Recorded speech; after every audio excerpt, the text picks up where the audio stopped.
Hello friends, in this video we're gonna learn how to deposit Bitcoin in Kraken Exchange. Click on deposit, choose the asset and network and pay attention that the address must be from the Bitcoin address. We see the deposit address in this section, we can copy it or scan the QR code to deposit.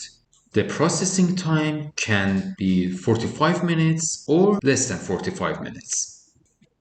Bitcoin needs 3 confirmation in order to receive it in Kraken. Minimum deposit is $11, and if you deposit less than $11, it won't be credited into your account. Finally, after depositing, to check your transaction history, you go to the transactions. In the history section, you can see that the deposit is on pending.